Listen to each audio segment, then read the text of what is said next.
Hello, hello, hello, everybody. Good morning, good afternoon, good evening. Welcome back. We're going to be reading the first half of Fragment 2 in The Voice of the Silence, written by H.P. Blavatsky. And I'll show you a picture of our quite mystic-looking H.P. Blavatsky.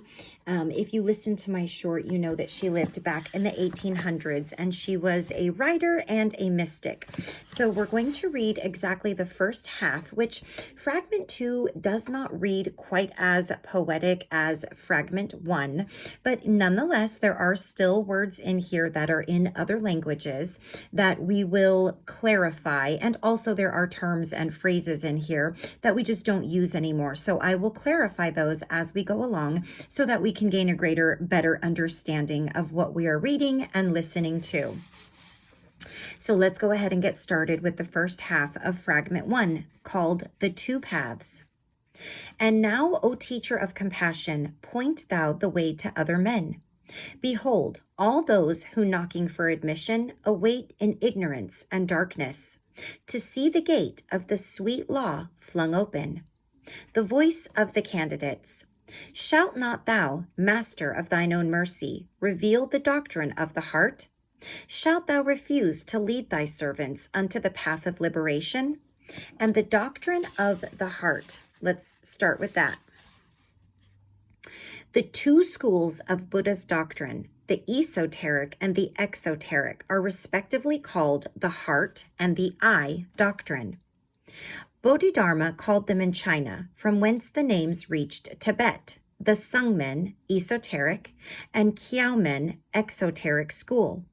It is so named because it is the teaching which emanated from Gautama Buddha's heart, whereas the I doctrine was the work of his head or brain.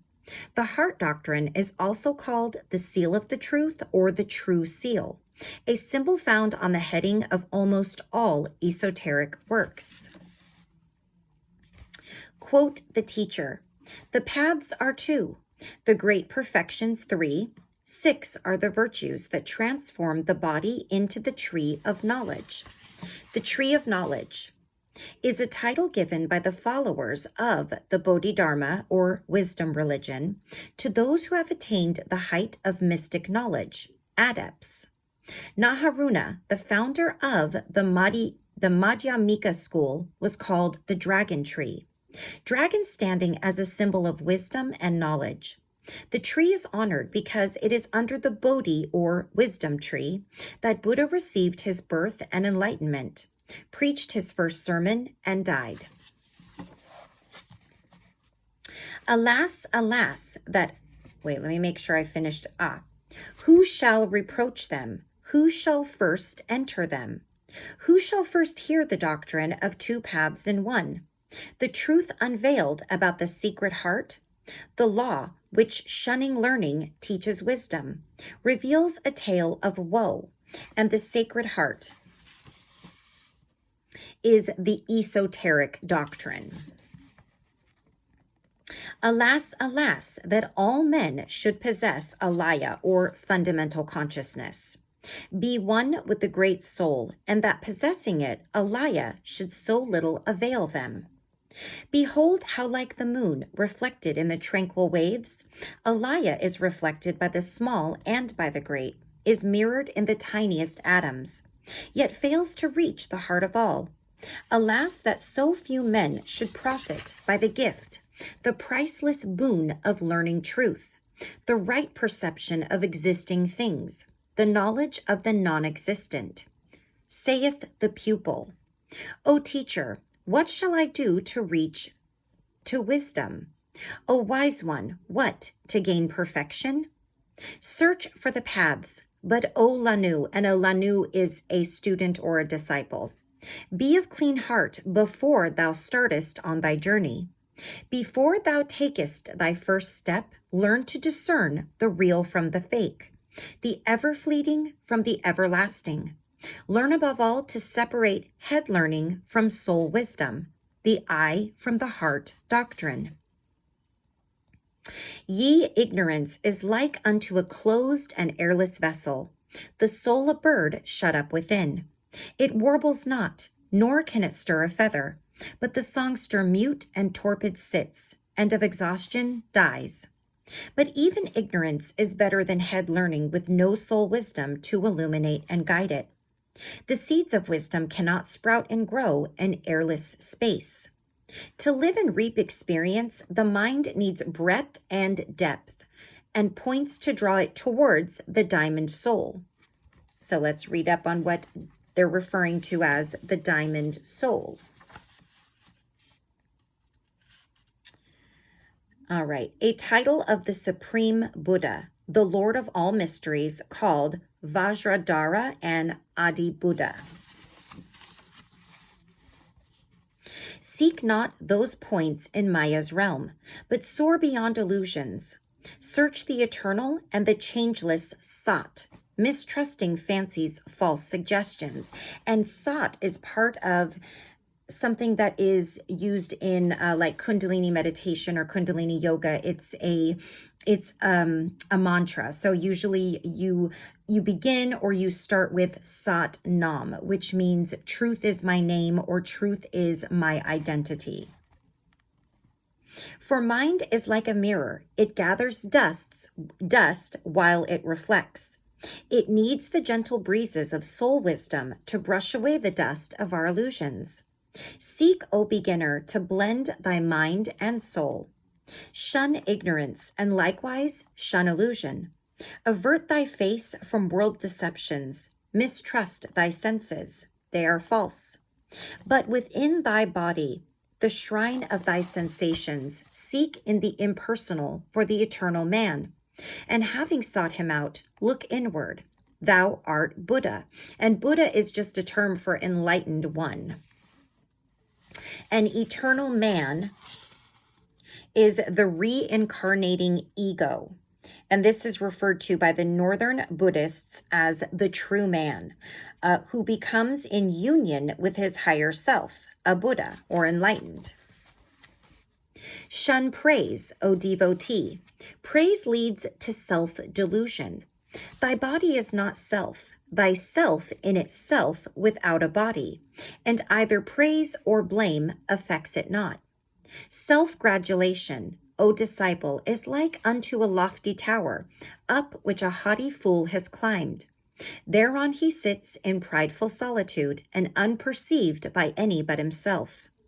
False learning is rejected by the wise and scattered to the winds by the good law. Its wheels revolve for all, the humble and the proud. The doctrine of the eye is for the crowd, the doctrine of the heart for the elect. I'm just double checking. So the doctrine of the eye is the exoteric, what you put out there. It's Buddhism for the masses. So what they're saying is there's something you put out for everybody. That's something for all. And then the doctrine of the heart is not for all in that sense. The first repeat in pride, behold, I know. The last, they who in humbleness have garnered, lo confess, thus have I heard. So what they're saying with this is that someone full of pride, oh, I already know that, I know.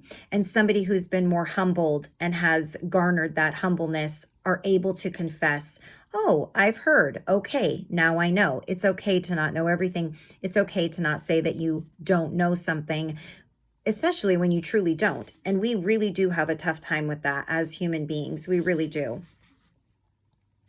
Great Sifter is the name of the heart doctrine, O disciple. The wheel of the good law moves swiftly on. It grinds by night and day. The worthless husks it drives from out the golden grain, the refuse from the flour. The hand of karma guides the wheel. The revolutions mark the beatings of the karmic heart. And that's flour as in baking flour, Flour. True knowledge is the flour. False learning is the husk. If thou wouldst eat the bread of wisdom, thy flour thou hast to knead with Amrita's clear waters, and Amrita is immortality. But if thou kneadest husks with Maya's dew, thou canst create but food for the black doves of death, the birds of death, decay, and sorrow. If thou art told that to become an arhan, which is someone who has attained the goal of a religious life, Thou hast to cease to love all beings, tell them they lie. If thou art told that to gain liberation thou hast to hate thy mother and disregard thy son, to disavow thy father and call him householder, for man and beast all pity to renounce, tell them their tongue is false. Thus teach the Terhiktas, the unbelievers. I believe Terthikas, sorry, I said that incorrectly, simply stands for a Brahmin ascetic. Nope, I lied. Let me go back. It does have a meaning. So Rathapala, the great Arhat, thus addresses his father in the legend called Rathapala Sutsran. But as all legends are allegorical, e.g., Rathapala's father has a mansion with 7 doors, hence the reproof to those who accept them literally. That's an explanation for basically the term householder. And and then thus teach the Terthikas, the unbelievers. That is a Brahmin ascetics. If thou art taught that sin is born of action and bliss of absolute inaction, then tell them that they err. Non-permanence of human action, deliverance of mind from thraldom by the cessation of sin and faults, are not for diva egos. Thus saith the doctrine of the heart, and diva egos is the reincarnating ego. The dharma of the eye is the embodiment of the external and the non-existing. The dharma of the heart is the embodiment of bodhi, the permanent and everlasting, and bodhi is true divine wisdom. The lamp burns bright when wick and oil are clean. To make them clean, a cleaner is required. The flame feels not the process of the cleaning. The branches of a tree are shaken by the wind. The trunk remains unmoved. Both action and inaction may find room in thee, thy body agitated, thy mind tranquil, thy soul as limpid as a mountain lake. Wouldst thou become a yogi of time's circle? Then, O Lanu, believe thou not that sitting in dark forests, in proud seclusion and apart from men, believe thou not that life on roots and plants, that thirst assuaged with snow from the great range, believe thou not, O devotee, that this will lead thee to the goal of final liberation. Think not that breaking bone, that rending flesh and muscle, unites thee to thy silent self. And silent self, I believe that simply just means, yes, the higher self, which is also the 7th principle. Think not that when the sins of thy gross form are conquered, O victim of thy shadows, thy duty is accomplished by nature and by man. And when they refer to thy victim of thy shadows, in this particular teaching, our body is our shadow. The blessed ones have scorned to do so. The Lion of the Law, the Lord of Mercy, and the Lord of Mercy is otherwise known as Buddha, perceiving the true cause of human woe, immediately forsook the sweet but selfish rest of quiet wilds. From Aranyaka, he became the teacher of mankind, after Julay had entered the nirvana. And Aranyaka is a hermit who retires to the jungles and lives in a forest when becoming a yogi. A Julay is the Chinese name for Tathagata, a title applied to every Buddha. He preached on mount and plain and held discourses in the cities to devas, men, and gods. And what they're saying with this particular line is that all northern and southern traditions agree in showing Buddha quitting his solitude as soon as he had resolved the problem of life. Other words, he received his inner enlightenment and then he went to teach mankind publicly. Sow kindly acts, and thou shalt reap their fruition. Inaction in a deed of mercy becomes inaction in a deadly sin. Thus saith the sage, shalt thou abstain from action, not so shall gain thy soul her freedom. To reach nirvana, one must reach self-knowledge. and self-knowledge is of loving deeds the child. Have patience, candidate, as one who fears no failure courts no success. Fix thy soul's gaze upon the star whose ray thou art, the flaming star that shines within the lightless depths of ever-being, the boundless fields of the unknown. Let me take a look and see exactly where we're at.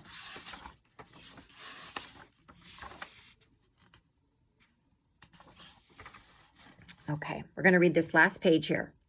Have perseverance as one who doth forevermore endure. Thy shadows live and vanish. That which in thee shall live forever, that which in thee knows, for it is knowledge, is not a fleeting life. It is the man that was, that is, and will be, for whom the hour shall never strike. If thou wouldst reap sweet peace and rest, disciple, sow with seeds of merit the fields of future harvests. Accept the woes of birth. Step out from sunlight into shade to make more room for others. The tears that water thy parched soul of pain and sorrow bring forth the blossoms and the fruits of karmic retribution.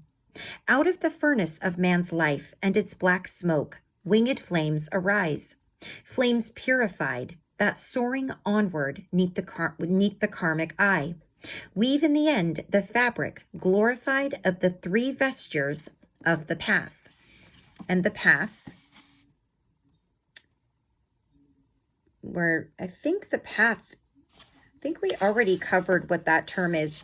It just had a number next to it, but I don't actually know it. Nope, I'm wrong. I was looking at the wrong spot, so never mind. Strike that. Okay. Now I lost, okay. No, I lost my place now. I'm so sorry. It's kind of easy to do that when you're reading a book like this. I feel like, oh, here we go. These vestures are Nirmankaya, Sambhogikaya, and Dharmakaya, robe sublime. So I believe that those three longer words or names that I used, those are a Buddha's essence. So there's three bodies or emanations of Buddha, and those are the three. Okay. The Shanga robe, 'tis true, can purchase light eternal. Let's see what a Shanga robe is. And look what I just did. I just lost our little spot here, but thankfully I'm pretty sure I know where I am. Okay, I do. I went right to it. Okay.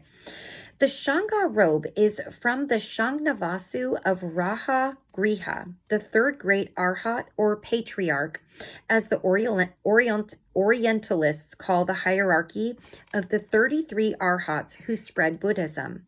Shanga robe means metaphorically the acquirement of wisdom with which the nirvana of destruction of personality is entered. Literally, the initiation robe of the neophytes. Edkin states that this grass cloth was brought to China from Tibet in the Tang dynasty. When an arhan is born, this plant is found growing in a clean spot, says the Chinese, as also the Tibetan legend. Okay. So that is the Shanga robe. The Shanga robe alone gives the nirvana of destruction. It stops rebirth. But O Lanu, it also kills compassion. No longer can the perfect Buddhas who don the Dharmakaya glory help man's salvation. Alas, shall selves be sacrificed to self, mankind unto the wheel of units, and that's W-E-A-L, wheel. Know, O beginner, this is the open path, the way to the selfish bliss, shunned by the bodhisattvas of the secret heart, the Buddhas of compassion. To live to benefit mankind is the first step. To practice the 6 glorious virtues is the second. Let me see if there is a term back here for the 6 glorious virtues, but I'm pretty sure we sort of already, so this means to practice the paramita path, means to become a yogi with the view of becoming an ascetic. And I'm not 100% sure what an ascetic is, so I'm going to look that up and I will add it in the description so that you have it there. So that is exactly half of Fragment 2, the 2 paths in this book that we're reading. So we're going to stop right there. And when we come back, we're going to finish reading up this section of the book. Thank you so much for coming along with me on this more difficult journey. It is a more challenging book to read, and I'm sure a more challenging book to listen to if you've decided to join me. It is definitely not something that you can just hear casually. You have to listen to. You can hear it, but you're going to need to go back and listen to it, as I will need to go back and either listen to it myself or read it again. This is definitely almost like a ball of yarn that needs to be unraveled. It almost reminds me of reading the Bible in a different way. And it's been a long time since I've read the Bible, but a lot of the verbiage and the words and the way that things are put can make it more difficult. And so people tend to take things exactly for how they're put and not look into them deeper. But that is not what this book and what this is about. This does require deeper thinking, and not so much with the mind, but also on a deeper level with the heart and with the mind, as I think it is expressed in here pretty clearly. So we'll finish up with the next fragment in our next video. Thank you so much for joining me. I love you all very much. Until next time, please take care of yourself. Please take care of those around you. I will see you all again soon for the last fragment of this section of the book. Until then, take care. Bye-bye.